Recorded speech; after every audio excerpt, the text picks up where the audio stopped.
Et bonsoir les Tanuki Rollistes, on se retrouve pour la suite de l'histoire de Shaiton Haro. Alors qu'il a eu une semaine relativement tranquille après au sein de l'équipe des Buffalo de Blackwater contre les Thunderbirds de Amber Lake, et durant lequel il s'était démis l'épaule après un vilain plaquage, Shaiton a du coup profité d'un peu de calme. La semaine s'est assez rapidement passée, avec quelques petits éléments. Le lundi, il a eu une conversation avec le principal du lycée pour se faire dispenser de certains cours l'après-midi.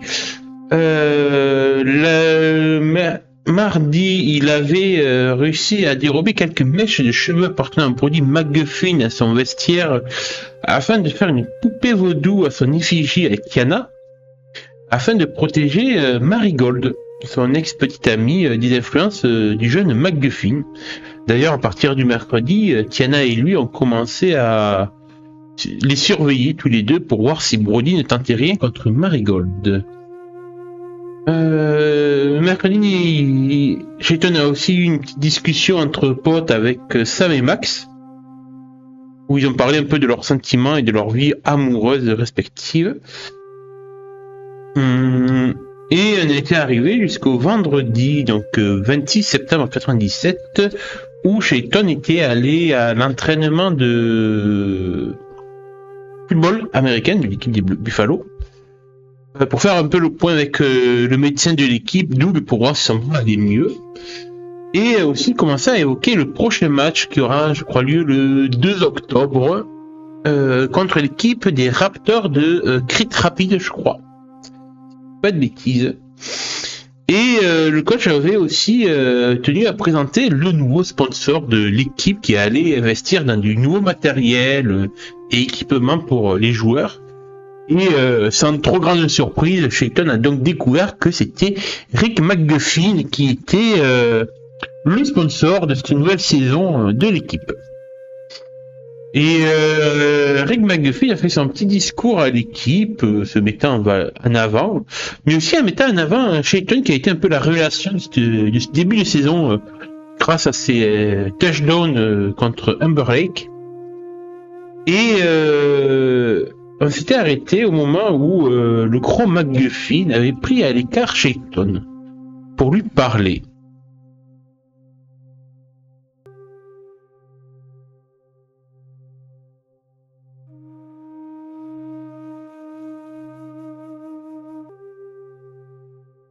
Bonjour les Tanuki Rollistes, ravi de vous retrouver pour cette suite de l'aventure de Shaiton. Dans l'épisode précédent, après un examen de son épaule par Doug, le coach avait réuni toute l'équipe pour présenter leur nouveau sponsor, et à la surprise générale, c'était Rick McGuffin. Un soutien inattendu qui cache certainement une intention plus sournoise. Car après son discours, McGuffin n'a pas perdu de temps pour isoler Shaiton, lui glissant quelques compliments venimeux sur sa dernière performance. Replongeons-nous dans l'échange entre les deux, alors que McGuffin affiche un sourire en coin, comme s'il jaugeait Shaiton. Rick McGuffin se penche un peu plus vers lui, sa voix plus basse, presque un murmure. « Tu sais, gamin, avec ton talent, tu pourrais aller loin, plus loin que tu ne le penses.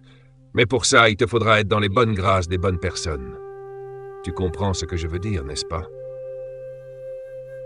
Ses yeux perçants cherchent une réaction, comme s'il essayait de lire dans les pensées de Shaiton.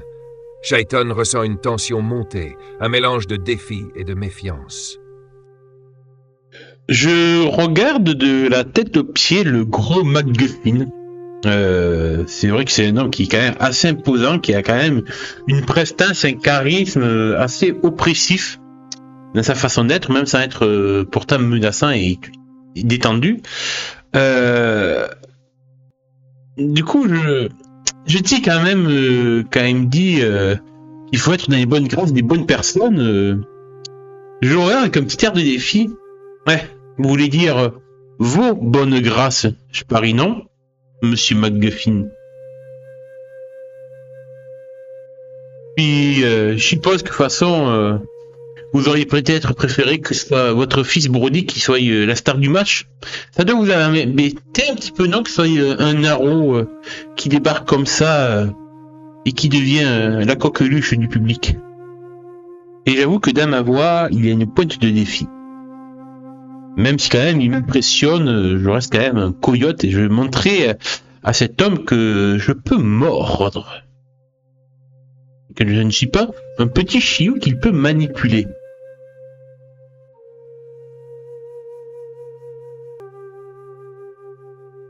MacGuffin hausse un sourcil, sa bouche esquissant un sourire qui se veut amuser, mais son regard trahit une lueur d'agacement.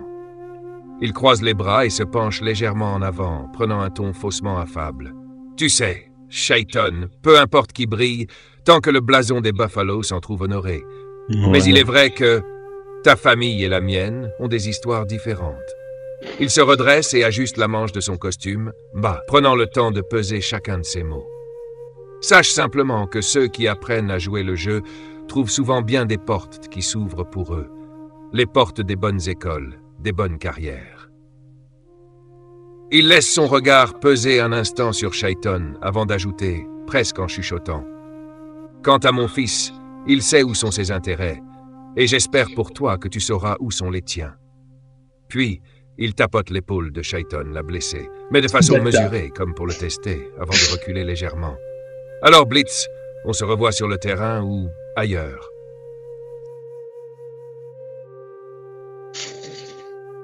Je serre un petit peu les dents quand il appuie de façon mesurée sur mon épaule, le gros enfoiré. Je parie que mes intérêts, ils vont sûrement aller dans votre sens, non? C'est ça, avouez-le. Hein, j'ai très bien compris. Maintenant que vous êtes le sponsor de l'équipe, soit je me couche face à vous, soit je résiste. Et je ne démords pas, en fait, je veux lui tenir tête, même si je sais que c'est peine perdue face au charisme de l'homme qui est en face de moi, mais et que je dis qu'un jeune ado de 16 ans et qu'il peut me ventiler d'un coup de la main, je veux quand même montrer que je vais pas me laisser faire aussi facilement par son influence.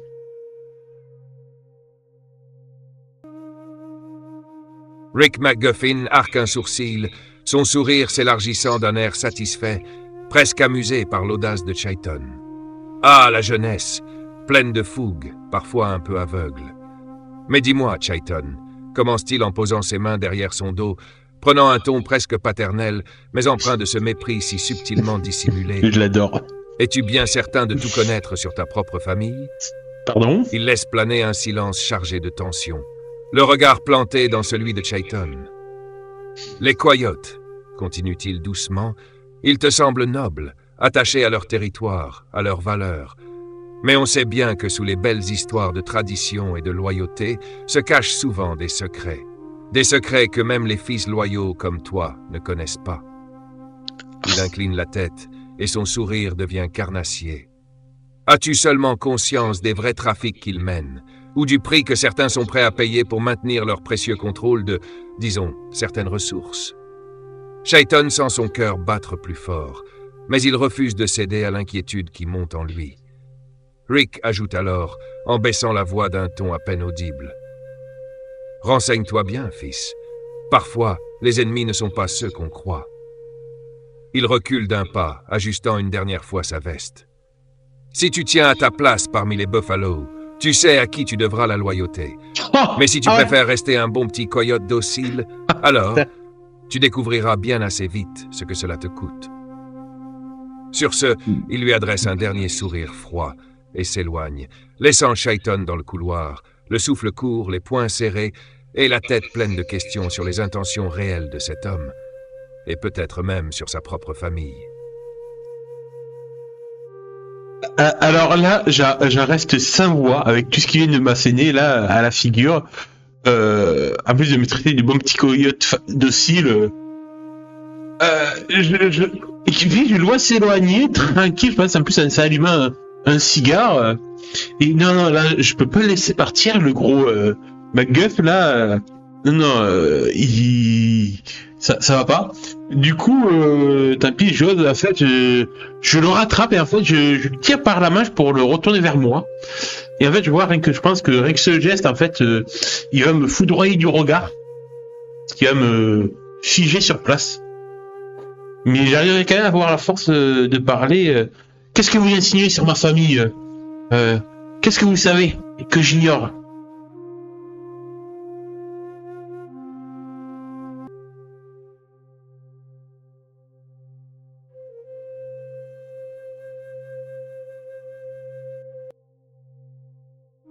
MacGuffin se retourne avec un calme glacial, son sourire inchangé, mais son regard plus perçant que jamais.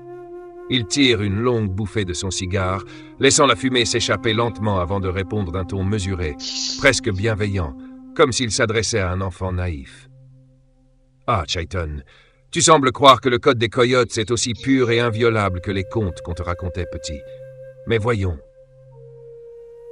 Tu te crois vraiment à l'abri des réalités de ce monde parce que ta famille se prétend au-dessus de ça. » Il marque une pause, jaugeant l'effet de ses paroles sur Chayton, puis reprend en chuchotant presque, une intonation doucereuse et insidieuse dans la voix. Parfois, pour maintenir leurs affaires en ordre, les esprits libres doivent se salir les mains. La marijuana? Un écran de fumée, si tu veux mon avis. Mais si tu fouilles un peu plus profondément, tu découvriras peut-être des poudres qui valent bien plus, mon garçon. Hein? De quoi Des combler poudres? des dettes, acheter des loyautés et maintenir des empires. Rick MacGuffin hausse les épaules avec un sourire en coin, son regard empli de mépris. Après tout, dans le monde des coyotes comme celui des MacGuffin, le pouvoir n'a qu'une seule couleur, Chayton, celle de l'argent.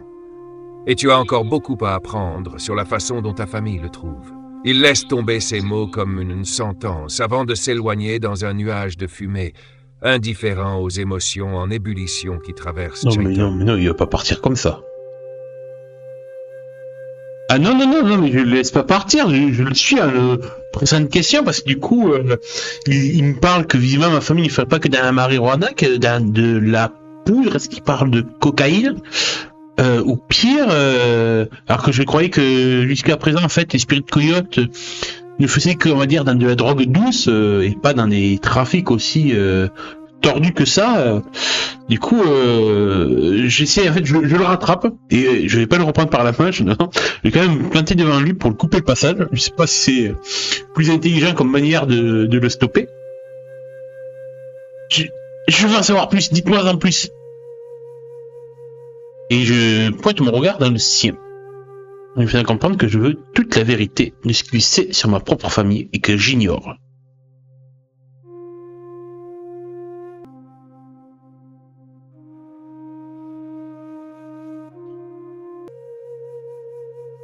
Rick MacGuffin se fige, un sourire glacial s'étirant sur ses lèvres en voyant Chayton s'interposer avec tant d'insistance. « Ah, donc tu veux connaître la vérité, hein? La réalité derrière la poudre aux yeux, les illusions que ta famille sème pour te préserver ?» Son ton est mielleux, mais l'éclat dangereux dans ses yeux montre qu'il savoure chaque seconde de cette situation. Il tire une dernière fois sur son cigare avant de laisser la fumée s'échapper lentement, mais un voile opaque qui semble accentuer la gravité de ses paroles. « Bien, alors suis-moi, Chayton. Tu veux des preuves? Je vais te montrer la sale vérité de ta chère communauté. » MacGuffin fait un signe de tête sec, indiquant un chemin vers la sortie du bâtiment. Il avance d'un pas assuré vers le parking, jetant un regard en coin pour s'assurer que Chayton le suit.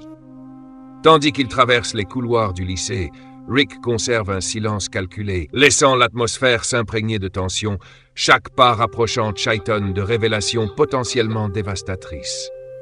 Arrivé près de son luxueux 4x4, Rick ouvre la portière côté passager pour Chayton, un sourire carnassier aux lèvres. « Monte.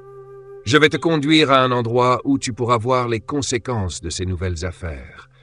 Tu verras par toi-même ce que signifie vraiment protéger la communauté. » Là, j'avoue que tout ce qui vient de m'asséner, c'est des véritables coups de couteau à moi. J'ai l'impression qu'en fait que une partie du monde que je croyais être en fait se fissure, se craquelle, et qu'il y a des choses de bien plus sombres que j'ignore, et que en fait je suis vraiment qu'un gamin dans cet univers de criminalité que représentent les Spirit Coyotes. et que sûrement que mon oncle ou même ma mère et sûrement mon père m'ont laissé dans l'ignorance. Est-ce que c'est pour me protéger? Est-ce qu'ils considèrent que je suis encore qu'un seul gamin qui mérite pas sa place parmi le gang? Ça commence en fait à créer des doutes à moi. Ça et en fait contre ma première impression en fait je vais accepter la proposition de Rick McGuffin, qui a toujours été un peu considéré comme une figure diabolique à mes yeux. Et c'est vrai qu'en fait, en le suivant, j'ai l'impression de suivre et de pactiser avec le diable. Mais visiblement, il peut m'apporter des réponses à des questions que jusque-là j'ignorais en fait, que je m'étais jamais posées.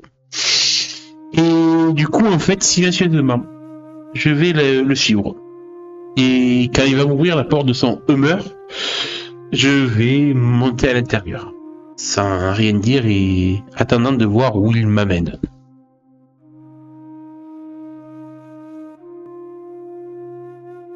Rick McGuffin conduit avec une assurance froide, ses mains fermement posées sur le volant, alors que le 4x4 quitte la route principale pour traverser la frontière entre Blackwater et la réserve. Le paysage change subtilement, mais sûrement. Ce n'est plus la ville dynamique avec ses commerces et ses rues vivantes, mais une zone plus défavorisée, où les maisons semblent se fondre dans la poussière et le temps.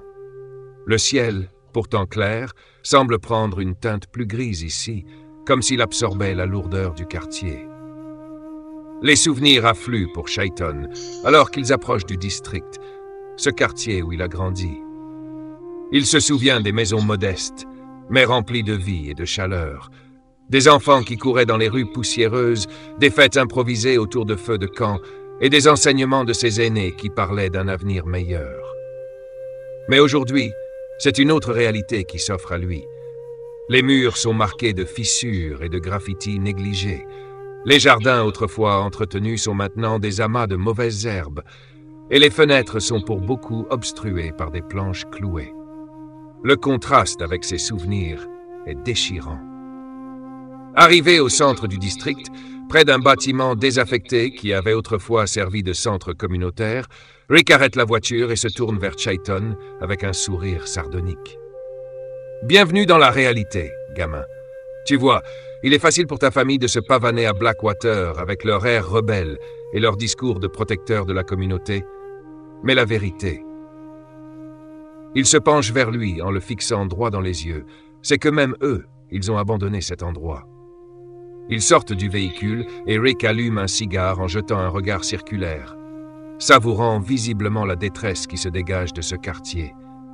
Il montre d'un geste des maisons délabrées à l'autre bout de la rue. Ces gens-là, ils survivent à peine.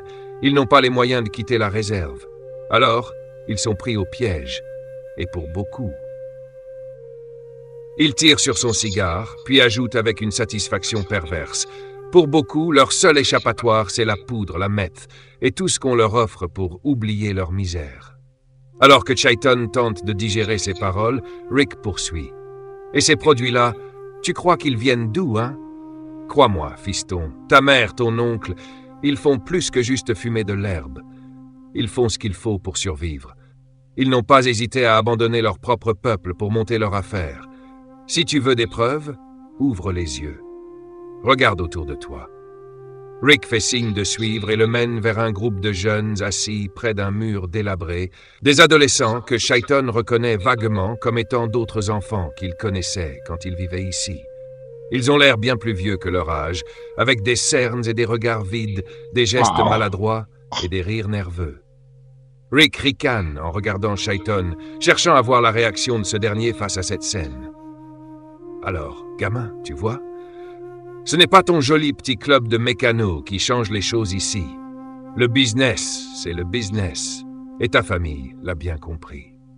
Les mots de Rick résonnent dans l'esprit de Chayton comme un choc brutal. Le quartier, sa famille, la drogue qui circule ici et là, cette vision trouble l'entraîne dans une remise en question intense. Chayton à ce moment-là est vraiment sans voix. Il sent beaucoup des fondations de ce qu'il pensait être la vie qu'il menait s'écrouler tout autour de lui. En fait, dès que le moment en fait où il est monté dans le Hummer, le 4.4, comme dit l'IA de McGuffin, et qu'il a vu que celui-ci prenait la route de la réserve Iowa, il a senti un peu d'appréhension monter en lui. Et quand on est passé devant le nouveau centre communautaire dernier cri de la réserve, dont je sais que on doit le financement à Irvin Whitefather, le chef tribal, qui a un mystérieux donateur, mécène, que je suppose être Rick McGuffin. Je vois qu'en fait il continue sa route pour aller à ce que l'on appelle le district, dans ce quartier, on va dire, historique de la réserve, où avec le vieux centre communautaire. Et les pavillons, en fait, justement, c'est le district, c'est là où j'ai grandi, en fait, jusqu'à mes 10-11 ans. Avec ma grande sœur, Winona, qui est née, elle aussi, au district. Et du coup, mon père et ma mère. Et en fait, je me souviens qu'en fait, on a déménagé peu après, en fait, la naissance de Mika, ma petite sœur. Pour du coup s'installer dans la maison qu'on a actuellement à Blackwater. Et c'était aussi, soi-disant, d'après ma mère et mon père, en fait, une raison aussi de se rapprocher, en fait, de la casse automobile qu'ils géraient, qu'ils avaient acheté pour couvrir les activités du Spirit Coyote. Et du coup, c'est vrai que ça fait, Mika a 12 ans, j'en ai 16, ça fait, 4 ans presque que j'ai pas remis les pieds au district. Donc je suis atterré en fait de voir que les conditions de vie là-bas sont beaucoup plus dégradées au fil des années et que c'est de plus en plus la misère. Déjà que voilà, je n'ai pas grandi dans un milieu aisé, clairement pas. Le district c'était un milieu modeste encore quand j'y étais gamin, mais c'est vrai que c'est pas allé en s'arrangeant. Et en fait, j'ai toujours cru que une des raisons des Spirit Coyotes, c'était justement de gagner de l'argent à travers leur trafic d'herbes et d'influence pour justement le réinvestir dans la réserve, pour essayer de lui redonner sa gloire d'antan. Et je me rends compte que c'est peut-être pas forcément le cas. Que, au contraire, peut-être que le gang a un effet plus négatif sur ça. Et quand je vois qu'en fait, McGuffin me parle que la coque et les cristomètres circulent au district et visiblement ma famille en serait responsable, ça me fout un choc. Car, vendre de la marijuana, de la drogue, on va dire douce, même si ça reste de la drogue, ça me dérangeait pas plus que ça en fait, malgré mon jeune âge. Surtout, en fait, tant que c'était pour vendre aux blancos, aux blancs, de manière un peu plus péjorative. Mais ça me dérangeait pas en fait que voilà les petits richoux de Blackwater puissent se fournir auprès de nous et nous leur vendre notre dope, ça me dérangeait pas. Mais le fait de voir qu'en fait mon propre peuple, ma propre communauté est la première en fait victime de tous les trafics des Spirit Coyotes et de ma famille à moi, des Harrow, ça me fout un choc. Vraiment, là, ça me détruit un petit peu psychologiquement. Et je suis atterré, en fait, de voir ça. Surtout quand on s'approche du groupe de jeunes que me montre McGuffin. Et en fait, parmi eux, je pense que je vais en reconnaître un qui est Ronnie. Ronnie, un jeune avec qui j'ai été à l'école de la réserve en fait communautaire quand j'étais beaucoup plus jeune, 5-6 ans. Et Ronnie a 3 ans de plus que moi, donc moi j'ai 16 ans actuellement, il en a 19 maintenant. Et en fait je vois que il a des cernes et tout, il avait pris de tremblements nerveux et tout. Et je pense que tandis que McGuffin retourne un petit peu à la voiture pour m'attendre le temps que je prenne pleine mesure de la situation actuelle du district, je vais m'approcher de Ronnie pour voir comment il va.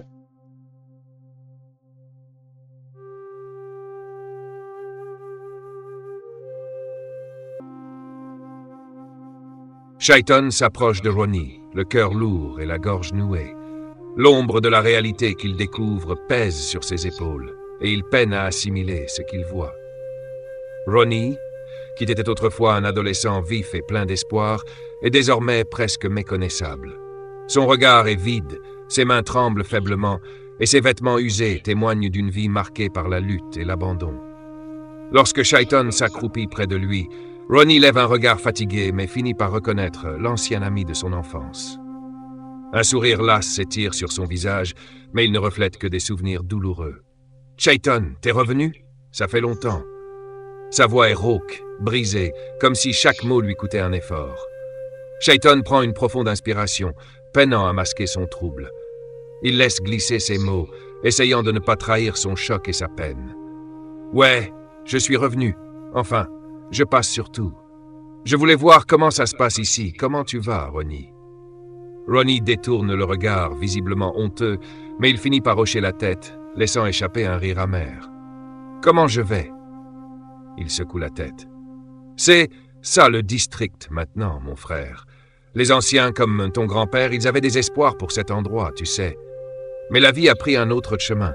Il n'y a plus grand-chose pour nous ici, juste ce qui nous fait oublier. » Shaiton serre les poings, ressentant un mélange de colère, de tristesse et de culpabilité. Il tente de sonder Ronnie pour comprendre l'ampleur de la situation, se demandant s'il pourrait lui tendre la main. « Mais il y a quelque chose à faire, non? Tu ne penses pas que... » Mais Ronnie le coupe d'un geste de la main, éteignant toute lueur d'espoir dans les yeux de Shaiton. « C'est trop tard, Chai. J'ai essayé au début. J'ai essayé de partir, de me trouver un avenir, mais regarde où je suis maintenant.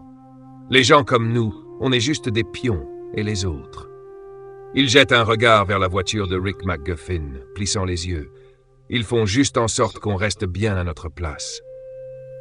Un silence pesant s'installe alors que Shaiton prend la pleine mesure de la situation. Il sait que McGuffin, à quelques mètres, l'observe d'un œil satisfait, savourant le désarroi qu'il vient de semer dans l'esprit de Shaiton. Ouais, alors là, Shaiton, face à Ronnie, il a la boule au ventre de voir son ami d'enfance, son quartier, son ancien quartier, dans cet état.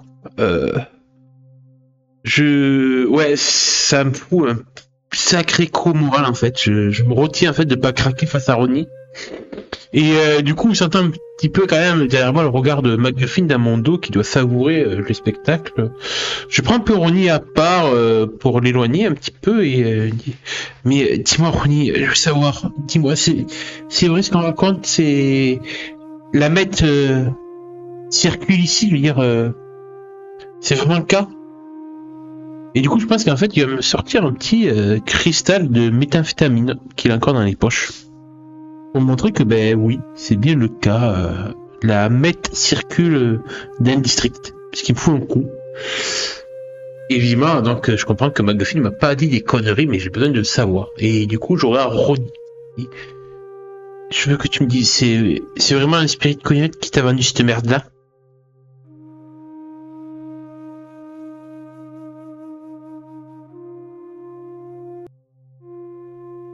Ronnie hésite, puis son regard se pose sur Shaiton avec une intensité teintée de méfiance et de désillusion. Lentement, il sort un petit sachet en plastique contenant des cristaux translucides qu'il tient dans sa paume. Il le montre à Shaiton sans détour, comme une preuve irréfutable de la dégradation de leur quartier. La mâchoire de Shaiton se serre en voyant ce poison de près. « Ouais », murmure Ronnie, jetant un regard autour de lui pour s'assurer qu'ils sont seuls. C'est bien ça. J'ai pas pensé qu'on en arriverait là non plus. Mais les spirits, ils ne sont plus comme les anciens, Chai. On n'est plus dans l'herbe des coyotes, là. Il baisse les yeux, honteux, puis ajoute, sa voix brisée. La meth, elle est partout maintenant. Oh putain. C'est comme un cancer. Et ouais, ce sont bien des coyotes qui la ramènent ici. Shaiton sent son estomac se nouer. Ces mots frappent comme une trahison, une déception qui dépasse l'entendement. Oh mais ouais. Ronnie, voyant le trouble de Shaiton, enchaîne presque avec douceur. « Chai, c'est pas de ta faute. Tu sais, t'es un Arrow, mais t'as jamais eu besoin de nous prouver quoi que ce soit. T'es pas comme eux, je crois. » Dans un dernier regard empreint de désespoir, Ronnie lui adresse un faible sourire. « Mais maintenant, fais attention à toi, cousin. Le district n'est plus ce qu'il était. » Je suis atterré. Complètement atterré. Quand il me dit que ouais, c'est bien Coyote qui vend cette merde-là, en montrant les cristaux. je me dis, mais qui a osé vendre cette merde-là? Est-ce que c'est mon oncle? Est-ce que c'est ma mère? Est-ce que c'est un des autres Spirit Coyotes? Est-ce que mon père est au courant de ce bordel? J'essaie de me dire, non, c'est pas possible. Ils n'ont pas pu valider ce genre de truc. Non, c'est impossible. Jamais les Spirit Coyotes seraient rabaissés si bas avec ce genre de produit plus que nocif. Mais moi qui suis quand même qu'un gamin, je sais à quel point on est sur deux choses différentes entre quelques petits joints de marijuana fumés de temps en temps et cette merde qui est les cristaux de meth. Et du coup, en fait, je demande à Ronnie s'il peut me montrer d'un peu plus près les cristaux. J'ai besoin de les regarder de mes propres yeux, en fait.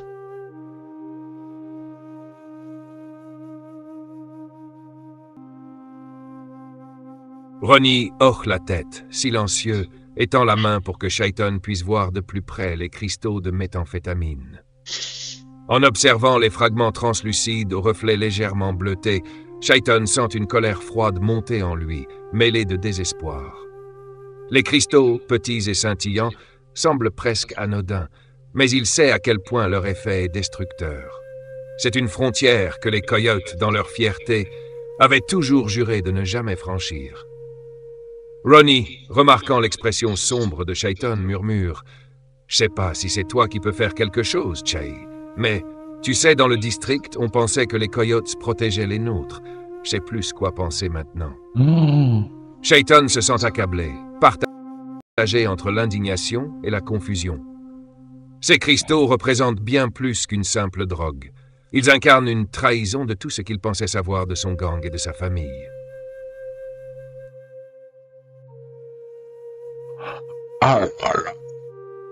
Ouais, là, je suis vraiment le moral au plus bas, surtout quand il me dit que il pensait que les coyotes étaient là pour les protéger, ce qui, pour moi, a toujours été le cas. Pour moi, l'esprit de coyote, on a toujours fait en sorte que les profits qu'on tirait de notre commerce, de toute la dot qu'on vendait aux petits blancs, c'était pour faire profiter la réserve, en fait. C'était notre façon d'agir pour la communauté. Certes, peut-être pas la meilleure façon au monde d'aider les proches, mais ouais. Et de là de voir que ça a un impact négatif, en fait, la sombre réalité, en fait, pourtant la vérité naturelle des choses, malheureusement. Et je suis plus que mais abattu, indigné, de l'indignation. Et je contemple, en fait, je me perds un peu de repenser en regardant les faisant jouer dans ma main des cristaux de meth.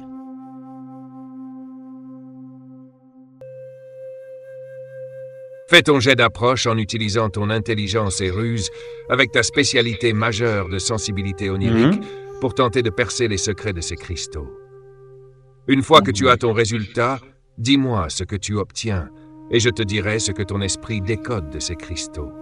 D'accord, alors avec intelligence et ruse, ouais.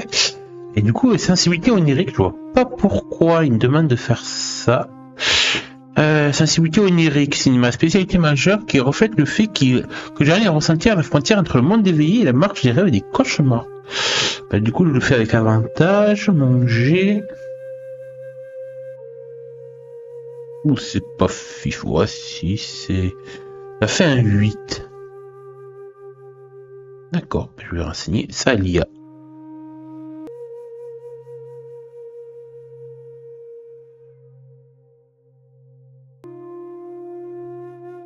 En observant les cristaux, un frisson te parcourt l'échine.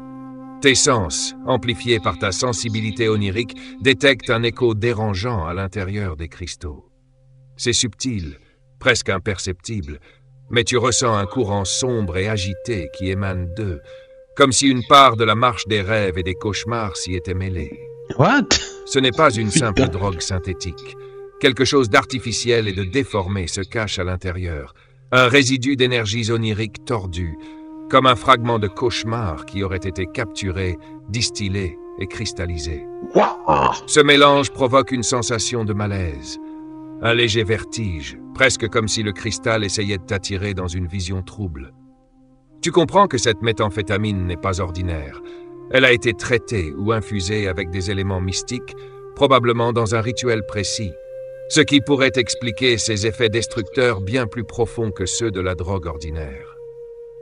Ceux qui consomment ces cristaux ne plongent pas seulement dans une dépendance physique, mais semblent également attirer vers eux des résidus de cauchemar, brouillant leur esprit avec des visions déformées et une angoisse permanente.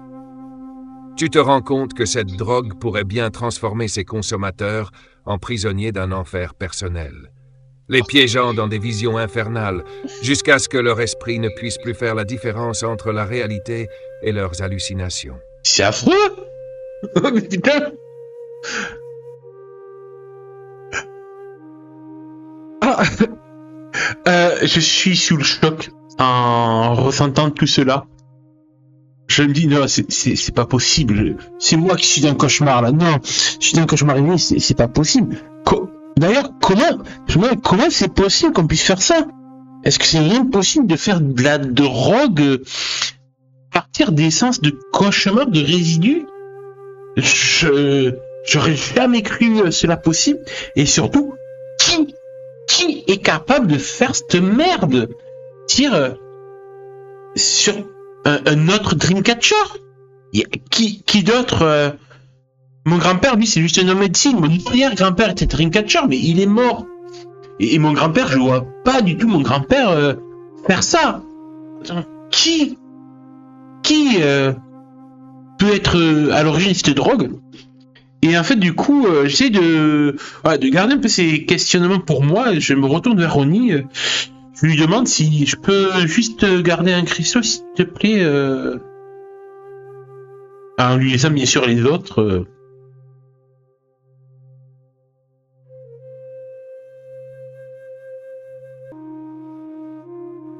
Ronnie, encore sous l'effet de la drogue, hésite un instant, son regard troublé par la confusion, mais il te tend finalement un des cristaux avec un air grave. Si ça peut t'aider, Chaiton, fais-en ce que tu veux. Mais fais attention, ces trucs-là, ils foutent le cerveau en vrac, tu vois. Tu prends le cristal avec précaution et un dernier écho d'énergie sombre et tordue semble frémir dans ta main, presque imperceptible, comme un murmure silencieux qui s'éteint. Ce cristal dans ta main représente bien plus qu'un simple fragment de drogue. Il est un lien vers un domaine dont tu sais qu'il est aussi dangereux que tentaculaire. Tu m'étonnes. Alors que tu te redresses pour regagner le humeur, tu sens en toi une puissante détermination. Il va falloir éclaircir ce mystère, trouver l'origine de ce trafic onirique et comprendre qui se cache derrière cette corruption.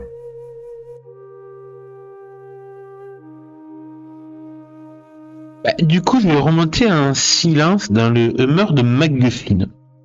Je pense qu'en fait, MacGuffin est au courant de la meth qui circule, mais je pense pas qu'il soit au courant que ce soit une meth assez particulière, avec des résidus de bulles oniriques à l'intérieur, en fait. Je pense que pour lui, voilà, il pense juste que c'est les contre-coups en fait du trafic de meth et du Spirit Coyote, et que c'est pour lui le véritable secret qu'il a découvert et qu'il a révélé à Chaiton.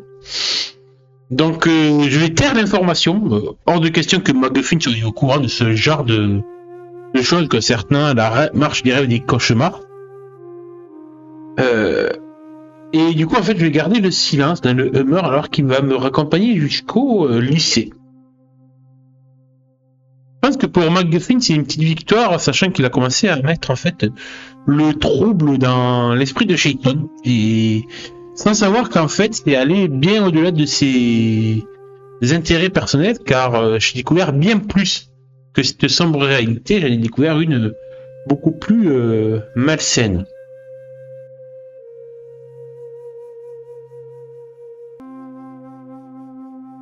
Après ces révélations et la pression psychologique que Rick MacGuffin a subtilement et puissamment exercée, le poids de ce que tu viens de découvrir s'accumule, te laissant avec un profond sentiment d'incertitude et de désorientation. Les effets de la conversation, ainsi que ta nouvelle perception du district et de cette drogue imprégnée d'énergie onirique, s'insinuent dans ton esprit comme un venin lent. Je vais donc t'infliger l'état préjudiciable, confus, Un état qui reflète parfaitement cette impression d'être perdu face à ce mélange de réalité, de trahison et de secrets dans lesquels c'est pas déconnant. Confus, Effet de l'état confus. Impossible de prendre l'approche souplesse et charme jusqu'à ce que tu reçoives des conseils ou l'aide d'une personne de confiance, un mentor ou une figure spirituelle, capable de t'aider à démêler ce chaos intérieur. Ton silence dans le humeur, malgré la satisfaction de MacGuffin, est à la hauteur de cette confusion qui bouillonne en toi.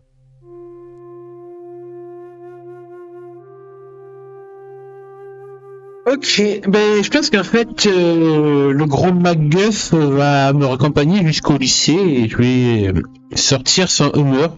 Je pense qu'on va pas besoin de rajouter des mots entre nous. Je pense que MacGuffin aura juste un petit sourire en coin avec son cigare au bout des lèvres. Vous voyez qu'il a réussi en fait à semer le trouble en Chayton, qu'il a en fait un ascendant sur lui. Et que je pense en fait il doute que du coup Chayton va rester docile vis-à-vis de lui. Car du coup l'attention de Chayton est clairement plus ciblée sur les MacGuffin et leur influence, mais plus sur les secrets que lui ont cachés sa famille. Et du coup en fait quand je vois le humeur de MacGuffin redémarrer et repartir sûrement en direction de son ranch, Chayton lui va ne pas précipiter, courir en fait à toute allure vers la casse automobile de sa famille, car il a besoin de confronter soit sa mère soit son oncle par rapport à tout ce qu'il vient de découvrir. Du coup je me précipite à me perdre haleine jusqu'à la casse familiale, à la casse automobile.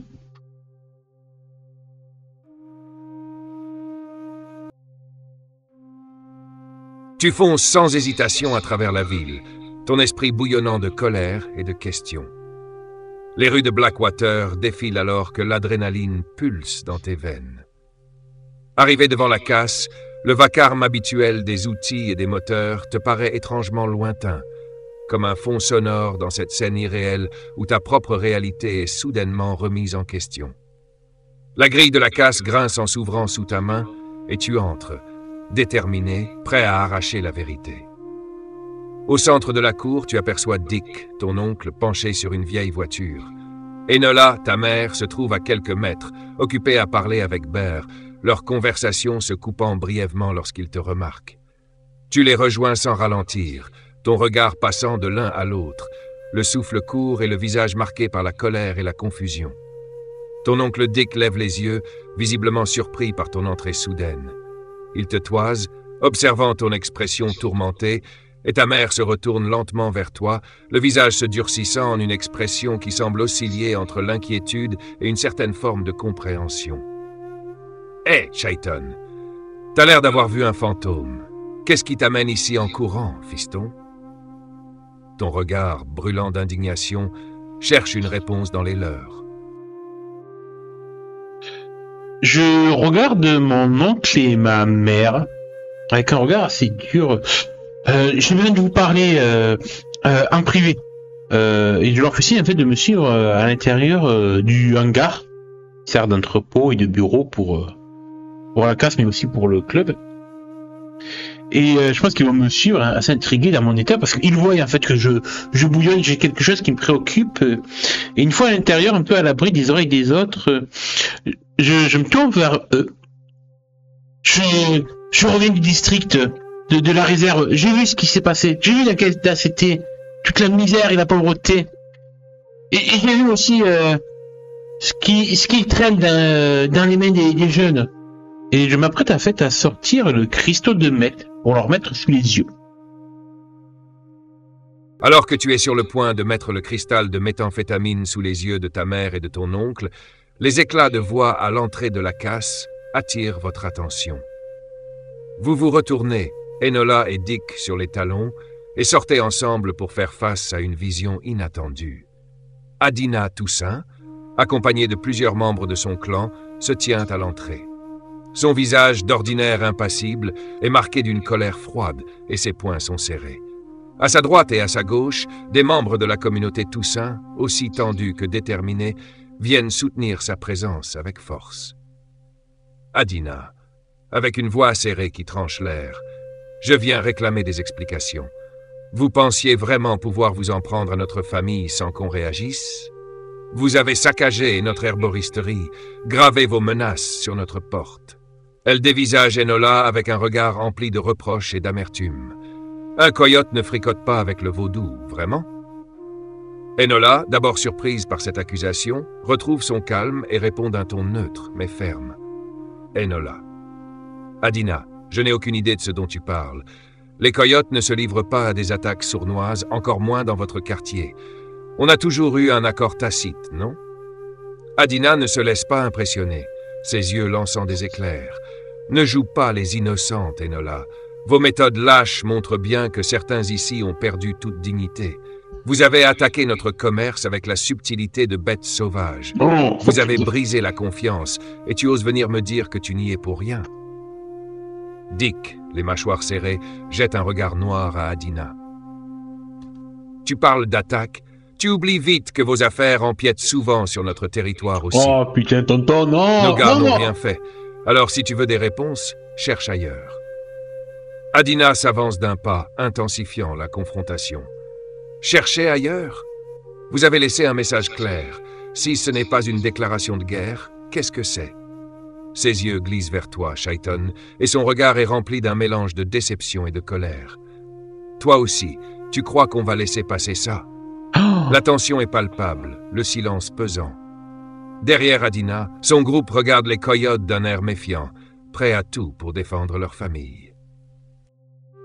Déjà, je pense qu'en fait, quand Adina a débarqué avec tout son groupe et tout, le reste des spirits de coyotes présents à la casse sont pas restés indifférents et en fait sont regroupés derrière mon oncle, ma mère et moi avec sûrement des barres en fer et autres matraques improvisées au cas où ça dégénère encore plus. Donc il y a vraiment une grosse tension alors que Adina fait face à ma mère. Et quand je vois qu'elle se retourne vers moi et qu'elle me donne des explications, en fait, je réfléchis au message qu'ils ont reçu. Coed ne fricote pas avec le vaudou. Et en fait, j'ai l'impression en fait que visiblement, peut-être qu'il y en a, je sais pas si c'est au sein des Spirit Coyotes ou au sein des Toussaint, qui voient de mauvais œil la relation que j'entretiens avec Tiana. Que ça a l'air d'être ça, en fait, le sujet de la discorde et de cette attaque déloyale envers les Toussaint. Et du coup, en fait, je m'interpose entre ma mère et Adina. Oui, Madame Toussaint, Adina, vous étiez, vous et ma mère, d'accord pour que je puisse sortir avec Tiana? C'est vous-même qui m'avez donné votre relation.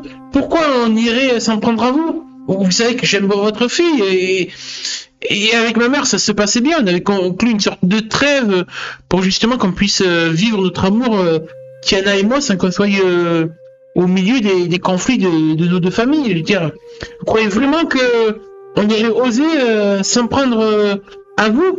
Voyons, vous le voyez quand je suis avec Tiana, je l'aime.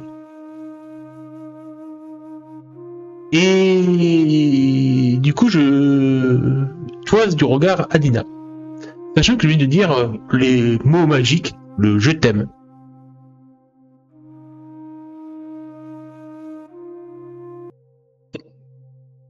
La tension monte encore d'un cran, tandis que les Spirit Coyotes se rassemblent derrière ta mère et ton oncle, chacun tenant fermement une barre en fer ou une chaîne, prêt à défendre la casse.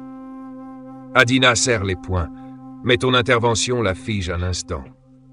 En entendant le « je t'aime » adressé à Tiana, elle t'observe avec des yeux perçants, pesant chaque mot que tu prononces, comme pour sonder ton intention. À cet instant, comme une réponse discrète à ton appel, Tiana sort des rangs des Toussaint, le visage entre surprise et émotion. Elle s'avance, visiblement touchée, et lance un regard à sa mère, presque suppliant, mais aussi empreint de défi, montrant clairement qu'elle se range de ton côté. Son regard se tourne ensuite vers toi, un léger sourire esquissé, mélange de tendresse et de courage. Adina, prise entre l'émotion de voir sa fille ainsi exposée et la colère contre ce qu'elle perçoit comme une attaque personnelle, laisse échapper un souffle d'exaspération. Elle se tourne alors vers Enola, qui a suivi toute la scène avec une expression impassible, mais son regard glacial trahit sa vigilance. Adina, crois-moi, jamais je ne laisserai une telle attaque se faire contre ta famille sans savoir d'où elle vient. Mais je n'ai pas donné cet ordre, pas plus que Dick, ici, ou que mon fils. » Elle marque une pause, regardant la foule des Toussins, comme pour leur rappeler l'accord silencieux qu'ils avaient tacitement respecté jusque-là. Adina soutient le regard d'Enola, hésitant visiblement entre sa rancœur et la confiance fragile qui les liait autrefois.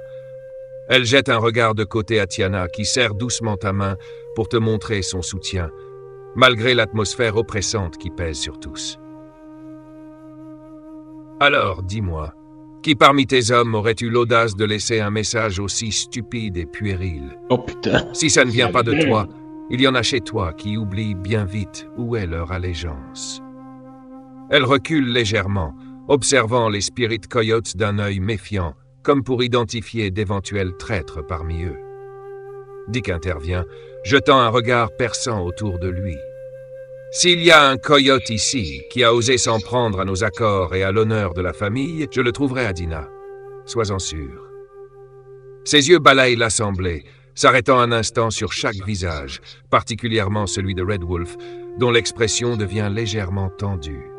L'aura de tension semble se dissiper légèrement, mais un froid persistant demeure. Adina, bien que réticente, semble prête à quitter les lieux sans aller plus loin pour le moment. Elle serre l'épaule de Tiana avec un mélange de tendresse et de protection, avant de lancer un dernier regard à Enola et à toi, Shaiton. « Adina, cette fois je repars. Mais que ce soit clair, Enola, il n'y aura pas de seconde chance, que personne n'ose s'en prendre à ma famille. » Sur ces mots, les Toussins commencent à se retirer lentement, leur méfiance inchangée, mais leur colère momentanément apaisée. Quand je vois que ça commence à s'apaiser un petit peu, en fait, et que Tiana s'éloigne, accompagnée de sa mère, en fait, je peux pas m'empêcher de courir après elle, de dire Tiana, attends, il faut que je te le dise. Et je pense qu'elle va se retourner. Et que, alors que je la regarde, que le silence se fait entre nous deux, je sens mon cœur battre la chamade. Et je vais lui le redire, en face d'elle, yeux dans les yeux. Je t'aime, Tiana. Je t'aime. Et j'attends avec anxiété sa réponse.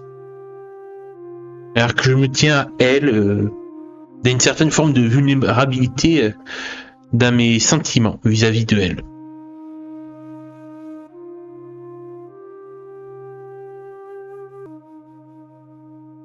Tiana se retourne vers toi, les yeux légèrement écarquillés, marqués par la surprise, mais aussi par une douceur que tu ne lui avais pas encore vue.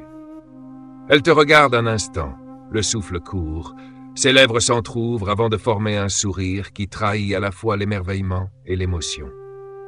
Elle fait un pas vers toi, puis un autre, réduisant la distance entre vous jusqu'à ce que vous soyez si proches que tu peux voir les reflets dorés de la lumière dans ses yeux sombres. Sa main se lève pour effleurer doucement ta joue, comme pour vérifier que tu es bien là et que tes mots sont bien réels. « Shaiton », murmure-t-elle, sa voix presque étouffée par l'émotion. « Moi aussi, je t'aime. » Elle te tire doucement à elle, beau. Et vous vous enlacez sous le regard lointain mais vigilant d'Adina. Dans ce moment suspendu, plus rien d'autre ne semble compter. Ni les tensions entre vos familles, ni les défis qui vous attendent, seulement la chaleur de cet aveu partagé. En fait, quand Tiana me le dit aussi, le mot magique, je sens qu'en fait, toute l'anxiété que j'avais et tout disparaît pour laisser place à la flamme de la passion. Je n'oublie même un petit peu cette histoire de méthamphétamine, de district, pour me concentrer sur Tiana et moi. Et un peu enflammé, alors que je vois que les groupes un peu vont se dissiper, que ce soit Toussaint et Haro. En fait, je sens cette énergie de la passion en moi, de l'amour que j'ai pour Tiana, m'envahir et me donner une nouvelle force. Et du coup, par témérité, en fait, je vais grimper en fait sur une pile de voitures, de carcasses de voitures qu'il y a à la casse, pour que tout le monde puisse me voir. En fait, je vais gueuler, hurler assez fort. pour attirer l'attention que ce soit des Toussins et des Haro et des Spirit Coyotes. J'aime Tiana Toussaint et elle m'aime en retour. Et je jure assez fort, quoi, et c'est là où tout le monde se retourne vers moi. Et s'il y en a un qui a un problème avec ça, qui vienne me le dire en face. Qu'il soit Coyote ou Toussaint, qui vienne me le dire en face si ça le fait chier. Il y aura que ça d'homme à homme. Et du coup, je braque mon regard sur les deux groupes, montrant toute la détermination que j'ai. Et en attendant de voir s'il y en a un qui ose moufter. Alors que j'essaie, voilà, d'impressionner, en fait, de sortir tout mon charisme de petit coyote pour montrer que je suis Shaiton Haro et que je ne me laisserai pas marcher sur les pieds, et que s'il y en a qui sont pas contents de ma relation avec Tiana, ben, qu'ils viennent m'affronter.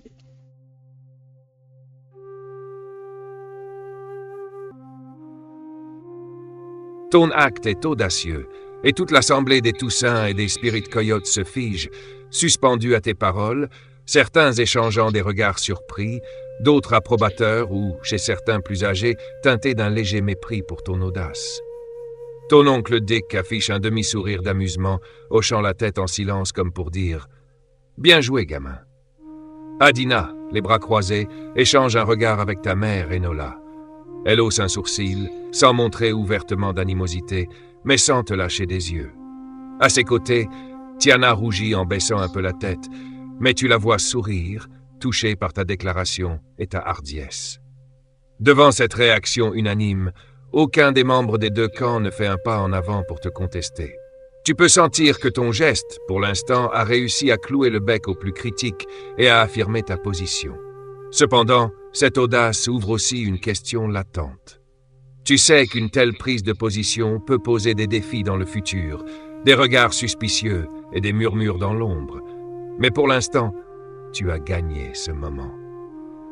Si tu veux vraiment mesurer l'impact sur le long terme, tu pourrais faire un jet d'approche en utilisant force et passion, pour voir si tu imposes plus qu'un simple silence, une réelle approbation ou du moins un respect durable parmi l'assemblée. Ok, je vais faire mon jet en force et passion, ça me paraît la bonne approche. Et est-ce que tu m'autorises à y mettre aussi ma spécialité majeure esprit rebelle, pour montrer que ouais, le fait que j'ai cette petite hargne à moi, ce côté esprit de se laisse pas marcher sur les pieds, puisse me permettre de donner encore plus de poids à mes mots.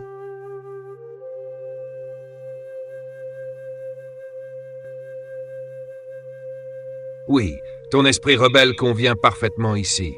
Il accentue ton audace et renforce l'intensité de tes mots devant les clans. Lance les dés avec l'approche force et passion en ajoutant ta spécialité pour vraiment voir l'impact de ta déclaration. Donne-moi ton résultat pour savoir l'ampleur de l'effet que tu suscites parmi les coyotes et les Toussins. Ah, je vois pas de dés. On va regarder le chat. Et j'espère avoir fait un bon résultat. Ah, c'est dommage. C'est un succès partiel. J'ai fait quoi comme dit? Un 3, 3 et un 2. Donc forcément, j'ai mis le 2. Ça fait 3 plus 3, 6. Plus les 2 de force et passion. Oh, ça fait 8.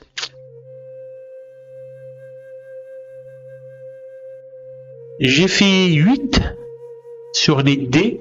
Ce qui est donc un succès partiel. Donc je pense qu'en fait, mon discours a réussi à calmer les esprits, mais pas non plus totalement les appréhensions que certains peuvent avoir par rapport à l'union des deux familles, que ce soit à travers moi et Tiana. Je pense que pour certains, en fait, que ce soit du côté des Toussins ou des Spirit Coyotes, il y a quand même tellement de rancœur entre les deux clans que c'est pas la petite amourette des deux petits gamins de chacune des deux familles qui va arranger les choses. Au contraire, ça peut être peut-être plus source de tension qu'autre chose. Donc je pense que pour l'instant j'aurais réussi à calmer les tensions, à leur faire comprendre que ils n'ont pas le choix que de me laisser Tiana et moi être ensemble. Mais voilà, il y a quand même une sorte de ressentiment derrière tout ça.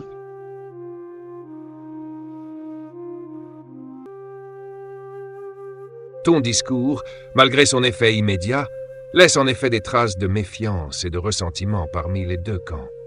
Les Toussins et les Coyotes échangent des regards tendus, leur vieille rancœur refaisant surface malgré la force de tes paroles.